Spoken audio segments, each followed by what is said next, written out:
అయ్యా చంద్రబాబు, నీకు ప్రజలు ఓటేస్తారని నమ్మకం ఉన్నప్పుడు, నువ్వు నిజంగానే మంచి చేశావు అని చెప్పి నిజంగా నువ్వు అనుకుంటే ఎందుకు ఇవన్నీ చేయాలా?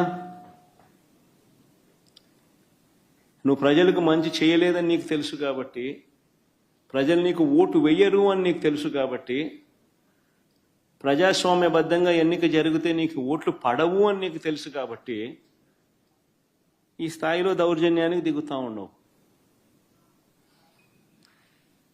2017లో కూడా మీ అందరికీ గుర్తుండే ఉంటుంది, నంద్యాల బై ఎలక్షన్స్ జరిగినాయి. కరెక్ట్గా 2019 జనరల్ ఎలక్షన్స్కు 1.5 ఇయర్ ముందు, నా పాదయాత్ర స్టార్ట్ కాక మునుపు నంద్యాల బై ఎలక్షన్స్ జరిగినాయి. అప్పుడు కూడా ఇదే మాదిరిగానే నంద్యాల బై ఎలక్షన్స్ కూడా మైక్రో మేనేజ్మెంట్ చేసినారు. చేసి 27,000తో గెలిచినారు. గెలిచి సంకలు గుద్దుకున్నారు. 27,000 గెలిచినా వైఎస్ఆర్సీపీ పని అయిపోయింది, తెలుగుదేశం పార్టీ బాయింట్గా ఉంది, బ్రహ్మాండంగా ఉంది అని అందరితో నన్ను తిట్టించినారు, వైఎస్ఆర్సీపీని తిట్టించినారు, తెలుగుదేశం పార్టీ బ్రహ్మాండంగా ఉందన్నారు.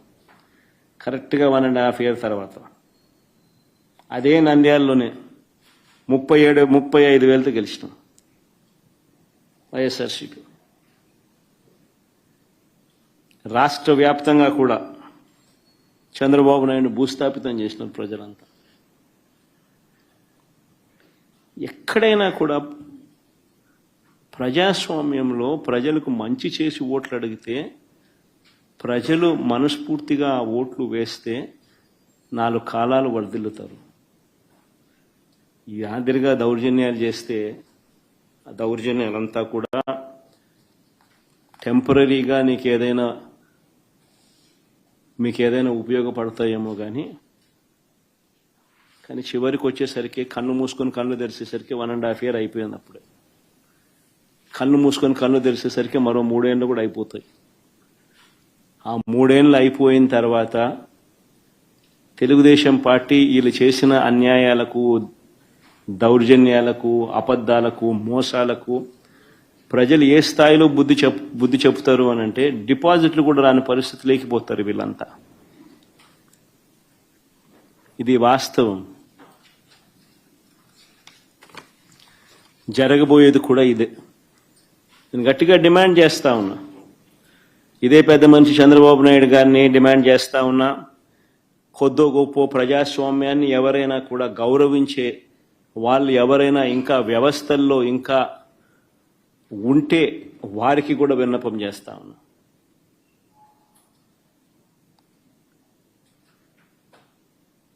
ప్రజాస్వామ్యాన్ని కాపాడుకునే కార్యక్రమం చేయకపోతే, ప్రజాస్వామ్యం ఒక్కసారి చెయ్యి జారిపోతే నక్సలిజం అక్కడి నుంచే పుడుతుంది. ఒక డేంజరస్ సిమ్టమ్కు, డేంజరస్ పరిస్థితులకు మీరు పునాది వేస్తా ఉన్నారు. ఇప్పటికన్నా కళ్ళు తెరవండి. జరిగిన 2 ఎన్నికలను రద్దు చేయండి. ప్రజాస్వామ్యబద్ధంగా సెంట్రల్ గవర్నమెంట్ ఫోర్సెస్ చేత వాళ్ళ ఆధ్వర్యంలో ఎన్నికలు జరిపించండి. ప్రజలు ఎవరికి ఓటు వేస్తారో ఒక ఛాలెంజ్గా తీసుకోండి.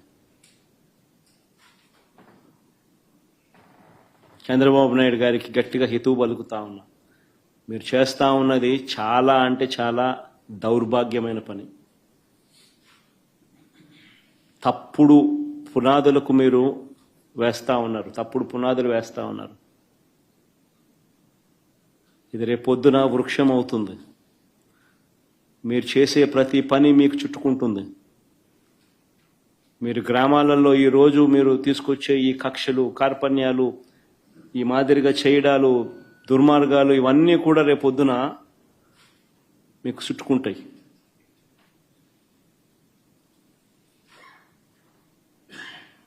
ముఖ్యమంత్రిగా ఉన్నావు, నీ జీవితానికి బహుశా ఇది ఆఖరి ఎలక్షన్ కావచ్చు.